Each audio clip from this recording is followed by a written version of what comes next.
Baik, di sini saya akan menjelaskan latar belakang dipilihnya permasalahan kemacetan di Pasar Waidadi, Jalan Sentot Alibasyah. Oke, latar belakang yang pertama, terganggunya akses kegiatan kawasan. Dengan adanya kemacetan, maka kegiatan dalam suatu kawasan akan terhambat. Apabila kemacetan tidak segera ditangani, maka akan muncul permasalahan-permasalahan lain di kawasan tersebut. Dengan kata lain, akses yang baik akan mendorong kegiatan dalam suatu kawasan menjadi lancar. Latar belakang yang kedua, meningkatnya pertumbuhan penduduk. Meningkatnya pertumbuhan penduduk akan menyebabkan meningkatnya volume kendaraan. Dengan kata lain, apabila permasalahan kemacetan tidak segera ditangani dan dengan pertumbuhan penduduk yang semakin meningkat, maka permasalahan kemacetan yang terjadi akan semakin sulit untuk dipecahkan. Yang ketiga, terhambatnya pemenuhan kebutuhan penduduk. Dengan kata lain seperti ini. Manusia melakukan pergerakan untuk memenuhi kebutuhannya. Dengan akses yang baik, maka kebutuhan masyarakat akan segera dapat terpenuhi dengan baik seperti pendidikan, sosial, budaya, pangan, dan sebagainya. Jadi selanjutnya saya akan menjelaskan tentang kerangka masalah yang telah kami buat dari masalah yang telah kami angkat. Pertama, kami mengklasifikasikan masalah ini menjadi 3 bagian. Yang pertama, ada penyebab awal, yang kedua, ada kemacetan, dan yang terakhir, ada dampak dari kemacetan tersebut. Pertama, penyebab awal dari kemacetan ini adalah kurangnya sumber daya dan teknis. Alhasil, hal ini menyebabkan 4 poin pertama, yaitu adalah jaringan jalan kurang mencukupi, lembaga pengelola lalu lintas kurang efektif memecahkan masalah, kebijakan belum terlaksanakan, dan kurangnya angkutan umum. Dari poin kedua, menghasilkan beberapa hal yang baru, yaitu penegakan hukum yang lemah yang menghasilkan penggunaan jalan tidak disiplin, dan menghasilkan lapak pedagang memakan jalan, karena lembaga pengelola lalu lintas kurang efektif memecahkan masalah. Dan di poin ketiga, kebijakan yang belum terlaksana menghasilkan 1 poin baru, yaitu adalah ramainya kendaraan pribadi. Alhasil, dari semua masalah yang telah saya sebutkan tadi, terciptalah kemacetan lalu lintas. Lalu, kemacetan lalu lintas ini juga berdampak pada kehidupan masyarakat yang melalui jalan tersebut atau pengguna jalan. Pertama, kemacetan lalu lintas menyebabkan keterlambatan pengendara. Alhasil, karena pengendara tersebut terlambat, dia mengalami stres. Karena stres, dia mengalami kurang produktif dalam bekerja atau kuliah atau bersekolah. Dan keterlambatan pengendara juga menghasilkan terganggunya mobilisasi kendaraan yang menghasilkan waktu tidak efisien untuk para pengguna jalan. Lalu, kemacetan lalu lintas juga menyebabkan lingkungan jalan yang kotor, sehingga menyebabkan kesehatan terganggu dan kualitas hidup di daerah tersebut menjadi rendah. Selanjutnya, saya akan menjelaskan tujuan dan sasaran dari survei yang akan kami lakukan di Jalan Sentot Alibasyah, Pasar Tempel Waidadi. Adapun tujuan dari survei yang akan kami lakukan itu adalah yang pertama, mendapatkan informasi mendetail mengenai kemacetan yang terjadi. Yang kedua, mendukung pelaksanaan tindakan penyelesaian dari permasalahan kemacetan yang terjadi.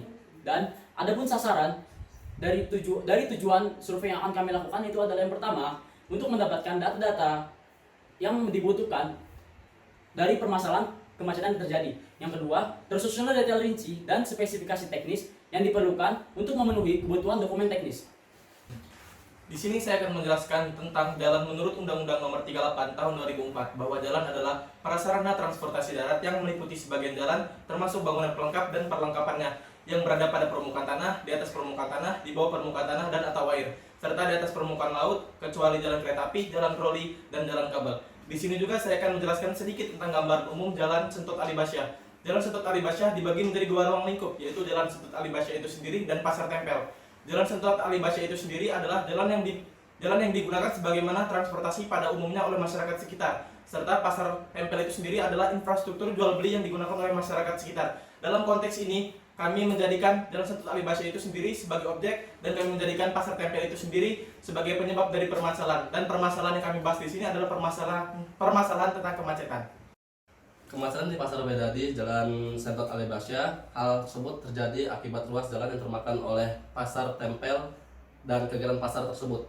Tidak hanya itu, tetapi terdapat 3 sekolah yang berdekatan dengan pasar tersebut, yaitu SMK BLK, SMP PGRI 6, dan SD Negeri 1 Waidadi. Permasalahan utama yang menjadikan alasan kenapa kemacetan di Pasar Waidadi tersebut terjadi adalah alih fungsi jalan menjadi lahan perdagangan. Di sana terdapat pedagang-pedagang ilegal yang tidak memiliki lapak sehingga mereka memakan badan jalan atau bahu jalan, mereka berjualan di sana. Yang kedua, parkir kendaraan sembarangan di jalan. Pasar tersebut tidak memiliki lahan parkir sehingga bahu jalan yang seharusnya digunakan sebagai tempat pejalan kaki lewat dimakan oleh lahan parkir. Yang ketiga, kepadatan kendaraan dengan luas jalan yang termakan oleh pedagang kaki lima.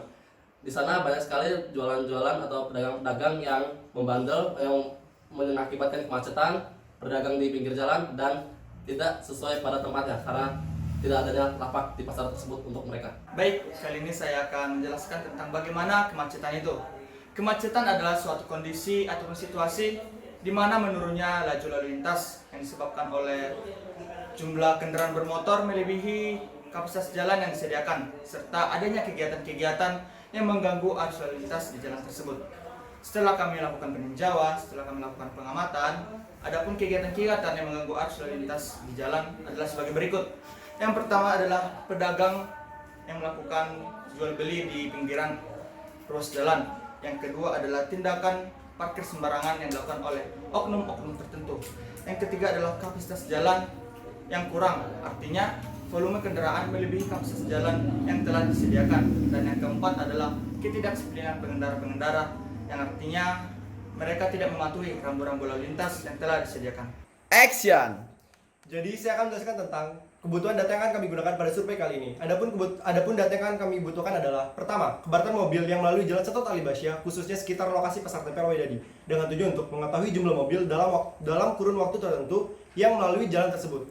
Kedua, kepadatan motor yang melalui Jalan Setot Alibasya, khususnya sekitar lokasi Pasar Tempel Waidadi, dengan tujuan untuk mengetahui jumlah motor dan dalam kurun waktu tertentu yang melalui jalan tersebut dan pengaruhnya terhadap kemacetan. Ketiga, kepadatan kendaraan lain yang melalui Jalan Setot Alibasya, khususnya sekitar lokasi Pasar Tempel Waidadi, dengan tujuan untuk mengetahui jumlah kendaraan lain dalam kurun waktu tertentu yang melalui jalan tersebut dan pengaruhnya terhadap kemacetan. Keempat, lokasi titik kemacetan, dengan tujuan untuk mengetahui lokasi kemacetan. Yang kelima adalah kondisi saat terjadinya kemacetan, dengan tujuan untuk mengetahui keadaan di lokasi kemacetan. Dan yang keenam adalah pendapatan masyarakat sekitar Jalan Setot Alibasya, khususnya sekitar lokasi Pasar Tempel Waidadi, dengan tujuan untuk mengetahui apa saja faktor yang mempengaruhi kemacetan. Yang ketujuh adalah karakteristik geometrik Jalan Setot Alibasya, khususnya sekitar lokasi Pasar Tempel Waidadi, dengan tujuan untuk mengetahui dimensi jalan, trotoar, fasilitas-fasilitas lain yang ada dan tidak ada di lokasi tersebut. Dan kedelapan adalah karakteristik hambatan samping dan lingkungan Jalan Setot Alibasya, khususnya sekitar lokasi Pasar Tempel Waidadi, dengan tujuan untuk mengetahui kondisi di sekitar jalan yang berpengaruh terhadap arus lalu lintas meliputi hambatan samping, yaitu pasar, parking on street, dan sekolah, dan lain-lain. Pada kesempatan kali ini, saya akan menjelaskan tentang kegiatan kerja kami. Kegiatan kerja kami akan dilaksanakan pada minggu ke-8 perkuliahan. Kegiatan ini akan terbagi menjadi 3 bagian, yaitu prasurvei, survei, dan pasca survei.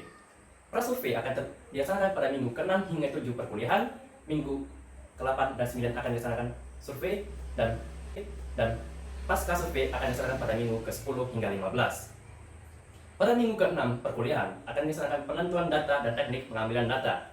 Pada minggu ke-7 akan dilaksanakan penyusunan perangkat survei, alat bantu survei, dan teknis lapangan. Pada minggu ke-8 akan dilaksanakan wawancara, observasi, dan pendataan. Pada minggu 9 hingga 11 akan dilaksanakan penginputan data. Pada minggu 12 hingga 13 akan dilaksanakan menganalisis data. Minggu ke-14 hingga 15 akan dilaksanakan pencetakan laporan.